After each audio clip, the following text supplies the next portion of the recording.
Hello everyone, and welcome back to Royalty, now where we bring you face to face with figures from the past and talk about their history. Helen of Troy is known in Greek mythology as the most beautiful woman in the world, the face that launched 1,000 ships today. We'll tell you her story, and then I'll reveal my reconstruction of what the perfect Greek woman would have looked like, and you can judge for yourself. So let's go ahead and get started to know Helen of Troy. We must know the story of the Trojan War. Almost 3,000 years ago, a blind poet named Homer wrote his epics, Iliad and Odyssey, which would become some of the most influential pieces of literature of all time in the Iliad. Homer writes the story of an immense war, larger than there had ever been before, between Troy and the kings of Greece. The reason why so many men fought in this war was Helen and her legendary beauty. Helen of Troy was born Helen of Sparta, the daughter of the Spartan queen. By the time she had grown into a young woman, rumors had spread throughout Greece of her beauty, and great men from all over Greece began seeking her hand in marriage. But a problem soon arose with so many of the richest men and greatest warriors fighting for her hand. Helen was worried that whoever she ended up choosing would soon be killed by the others to prevent any conflict, and fearing for their own lives. The men were convinced by Odysseus to swear an oath to protect the man that Helen chose, and even to come to his aid if Helen was ever stolen from him, obviously hoping to be the one chosen by Helen. Every man agreed to this bargain. The man that she would end up choosing was Menelaus of Mycenae, younger brother to the richest king in all of Greece. Agamemnon, the other suitors, would leave their wedding, not knowing that the oath they had just sworn to prevent conflict would begin the largest war they would ever see. On the other side of the Aegean Sea, the Trojans lived rich and powerful in a beautiful city called Troy, which was surrounded by indestructible walls that had never been breached, and many thought they had been made by the gods themselves. The Trojan king, Priam, was an old and beloved king, who had many children. Among them was Prince Hector, one of the most respected warriors in the known world. Brave and loyal he was. Everything a man could want from a son and heir. And then there was Paris, before he was born. A prophecy was told that Paris would bring destruction to Troy. But Paris, Mother Queen Hecuba, could not bring herself to kill him. She would instead give him to a shepherd to do the deed. But the shepherd could not do it either, instead deciding to raise him as his own son. Everyone in Troy was relieved, believing the prophecy had been diverted, but fate had something else in mind for Paris and for Troy. Far away on Mount Olympus, the gods were celebrating a wedding. All the gods and heroes from Greece had been invited except for one, Eris, the goddess of discord. She was angry and jealous of being left out, and she would decide to do what she did best. She created a golden apple with the inscription, "To the most beautiful." She tossed the apple into the party, knowing the chaos it would cause. Soon the goddesses Hera, Athena, and Aphrodite were viciously arguing over this golden apple. Zeus, the king of all the gods, did not want to anger any of his goddesses, so he chose another solution. He would select a humble shepherd, known for his good judgment, to decide who received the golden apple. The shepherd that Zeus chose was none other than the lost prince of Troy. Paris, each goddess, promised to give Paris a gift if he chose them as the most beautiful. Hera offered to make him a king. Athena offered to make him the greatest warrior the world had ever seen, but Aphrodite knew what Paris really wanted: love. Her offer was the love of the most beautiful woman in the world. So Paris chose Aphrodite, and in return he was given instructions. Go to Sparta and find Helen. When the two finally met, Aphrodite made sure it was love at first sight, and Helen could not imagine her life without Paris. From that day forward, they would run away together, secretly stowing away in a ship, and with no other place to go, Paris would travel back home to Troy when they arrived. The Trojan king. Priam saw his long-lost son Paris for the first time since his birth. He immediately recognized him and welcomed him back with open arms when introduced to Helen. The Trojan king and his people were mesmerized by her beauty, and crowds would gather just to glimpse the beautiful Helen. But Prince Hector was not as happy to see his long-lost brother. He recognized Helen of Sparta and knew what chaos her presence would cause. Menelaus would never let Helen go. In fact, Hector knew Menelaus would declare war on Troy, and that he would not be coming alone, finding his wife gone. Menelaus was enraged. He would immediately call on all the kings and princes, the richest and greatest men in all of Greece, to honor the pact that they had made. But first, he would go to his brother. Agamemnon was the most powerful king in all of Greece, and he would be the first to land on the Trojan shores and avenge this slight. But even with his large force, Agamemnon knew that Greece had little chance against the Trojans, and their legendary defenses, the hopes of all of Greece, relied on one warrior. Achilles, said to be the son of Zeus himself shortly after his birth. Achilles' mother had dipped his body in a river that granted immortality, but she was holding the baby boy only by his heel as she dipped him, and she forgot to submerge him entirely. As Achilles grew into a man, he dreamed of being the greatest warrior the world had ever seen, and the Trojan War gave him that chance. With Achilles recruited, Agamemnon and Menelaus set sail, with 1,000 ships headed directly for Troy and for Helen. When the army finally arrived, they were met with Troy's enormous city walls, and the siege of Troy would begin. But time and time again, they would fail, and days turned into weeks, turned into months. With no progress, 9 years would come to pass, with Troy's legendary walls still standing. But other things had changed drastically over the course of the war. Achilles had grown to hate Agamemnon, and in the 10th year, he decided he was done fighting for him. With their greatest warrior now gone, the Greeks began to take heavy losses, and soon an offer was given to the Trojans in order to end the war, once and for all. Menelaus and Paris would fight to the death. For Helen, the two men would decide the fate of every soldier on the battlefield. With both armies looking on Paris and Menelaus, began their duel. And from the very beginning, it was obvious that the shepherd prince Paris was no match for the warrior king Menelaus. When Paris fell to the floor, Menelaus was ready to strike the final blow. But before he could reach Paris, Aphrodite reached down and removed Paris from the battlefield, reuniting him with Helen with tears in his eyes. Paris would hold on to Helen, happy to be alive and be in love. But Helen had just seen his terrible defeat and his escape that had no honor, and her love for Paris began to fade.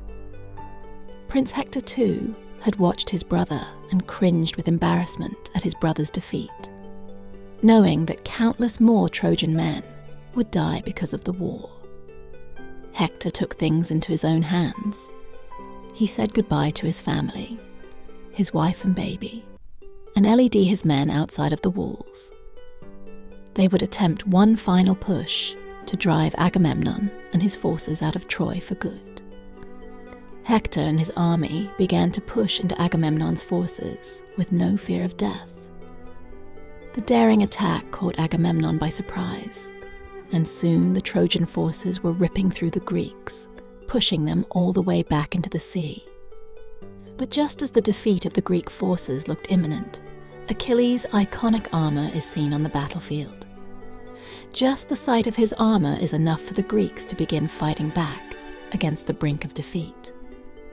Achilles was there to save them. Fear began to spread through the Trojans, and the battlefield soon turned into chaos, with men fleeing and fighting everywhere, seeing the perfect moment in all the chaos. Hector would charge directly at Achilles, expecting the fight of his lifetime. But with just one drive of his spear, Achilles' body falls with a thud, to the shock and awe of everyone. Hector slowly removes the helmet from who he believed to be Achilles, but instead finds Patroclus, Achilles' closest friend, dead before his eyes. It turned out that a desperate Patroclus had stolen Achilles' armor in order to inspire the Greeks to fight back one last time. And while he had succeeded, he had lost his life in doing so. The Greek army would quickly fight off the remaining Trojans and grab Patroclus, bringing his body to Achilles.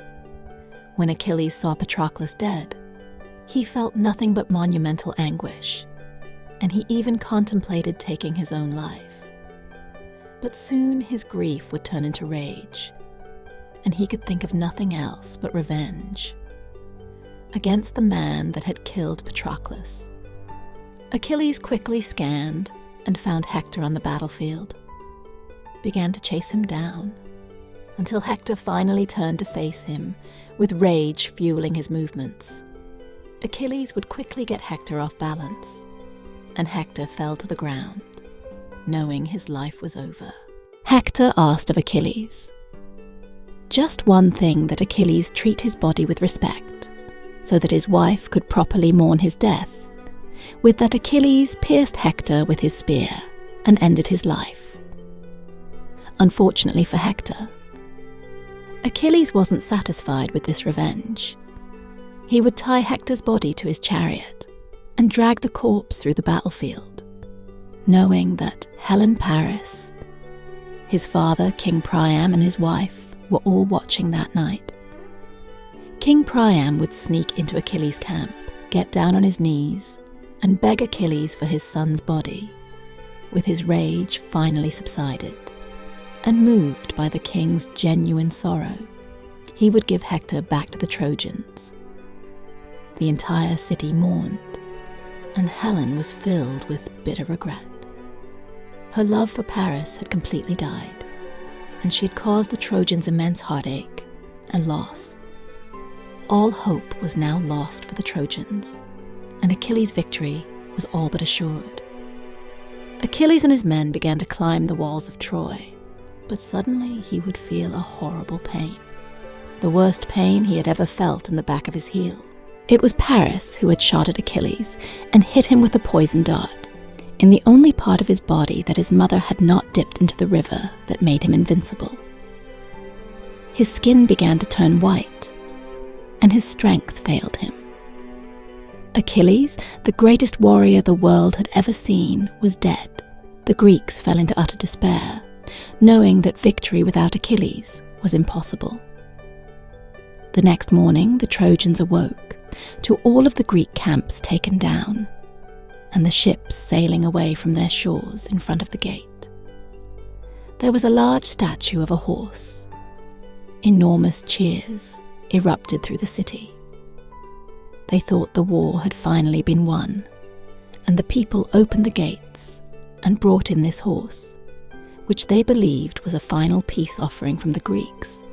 But that night, Greece's greatest soldiers began to file out of the giant horse sculpture, killing all of the guards and opening the gates to the impenetrable city, signaling to their ships that their plan had worked.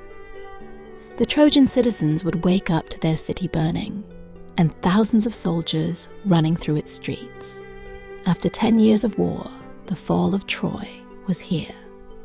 The Greek soldiers would kill nearly everyone within its walls, including King Priam and Paris. Helen, desperate and afraid, was found not long after Menelaus, after all these years, raised his sword to kill his wife. But at the sight of her, he realized that he couldn't.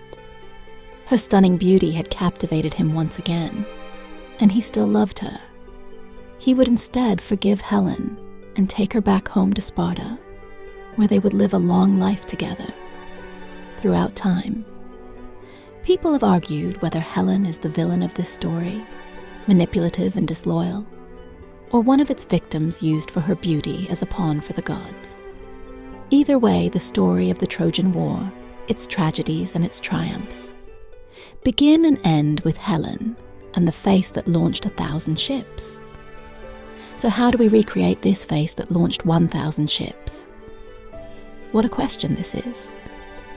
Helen's story has been told numerous times, in numerous ways throughout the centuries. Her beauty and personality traits change, depending on the author, and of course the author's own idea of what the perfect woman looks like. My goal with the recreation here is to make the ideal woman using ancient Greek beauty standards and give an accurate depiction of what a woman considered extremely beautiful in ancient Sparta would look like. Let's first start with some descriptions of Helen that we'll use as a jumping off point for the recreation. Now, of course, Helen is a myth, but I'm going to use these to inform my artwork. Homer's works barely give us anything. We get 3 descriptors: white-armed, long-dressed, and lovely-haired. Perhaps Homer was intentionally vague, so that each reader could construct their own vision of Helen in a surviving poem. Fragment by Sappho, Helen's hair is described as xanthe, which translates to anywhere between blonde light brown and reddish. In other lyric poems, she is described as having gleaming blue eyes. Now let's talk about ancient Greek beauty standards. From the time the Iliad and Odyssey were written for women, a full, softly shaped body with a small waist was ideal. And this would also apply to the face they preferred delicately curved facial features. A long, straight, aquiline nose and large eyes can be seen on idealized statues. From the time period, the most desirable hair was long, with a wavy texture. One of the reasons Helen is always depicted as light-haired with blue eyes in art is that this was rare coloring for the Greeks, and therefore highly sought after Helen was Spartan. So she would have worn the Dorian-style peplos, typical of Spartan women. This was a tunic-style dress fastened at the shoulders with pins, and was made of linen or fabric, similar to wool. Women's clothing would be naturally dyed, and could be any number of colors. High-class women wore plenty of jewelry rings, armbands, pendants, and earrings in order to display wealth and decorate themselves. So knowing all this, how do we actually construct Helen? I'm going to show you. Helen first, while talking through what I did to create her. So let's take a look at my take on the face that launched 1,000 ships. Now Helen's face here has been constructed using the golden ratio, with the influence for her features taken from this statue of Aphrodite, using the features of the goddess of love and beauty, seemed like a great place to start. For Helen, the Greeks, being geniuses of mathematics and art, used the golden ratio to guide their art and architecture, also known as the divine proportion. This principle states that when a line is divided into 2 parts, in a ratio of 1 to 1.618, it creates the ideal proportion. Now, I'm not going to pretend to know why this works. Mathematically, I'm an artist, not a mathematician. But this phenomenon has been studied extensively, and this proportion, which is found everywhere in nature, has been proven to be pleasing to our human brains. According to this principle, a balanced face is approximately 1.6 times longer than it is wide, and the eyes should be about 1.6 times as wide as the lips. The lower lip is 1.6 times as large as the upper lip. And so on, these proportions have been used to construct every single part of her face. Here on Greek statues, the only exception to this rule is a slightly longer nose than the ratio would suggest. So I've included that on Helen as well. Now let's add some makeup to Helen, based on what we know of Greek beauty culture. At the time, Greek women were no stranger to cosmetics, and used them extensively. Fair skin was really prized in Greek culture, but mostly because of social class. High-class women wouldn't need to work in the sun as a result of this standard. Greek women would use powdery white makeup to lighten their skin even further. Natural dyes like beetroot were used as rouge to their lips and cheeks, where they loved. A dramatic look was in the eyes, and eyebrows kohl was used to line the eyes. A smoky eye was a very popular look. It was also popular to have bold, dark eyebrows. Even eyebrows that met in the middle were seen as a sign of symmetry and purity. Obviously a little garish. To our modern gaze as a bonus, I've also created a Mycenaean style.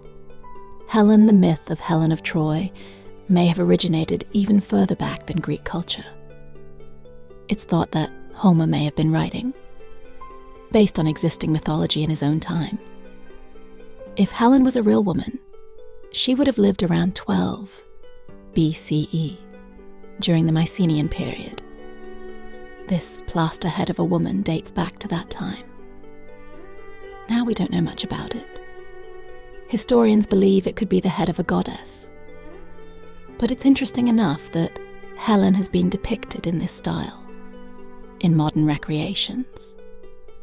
I've incorporated the dark hair and eyes of this figure, as well as the red rosette makeup. So let us know in the comments below, is this how you imagine Helen to look? Which version did you like of her the best? And do you think this face would launch 1,000 ships? Thank you all so much for watching, and we'll see you for the next video.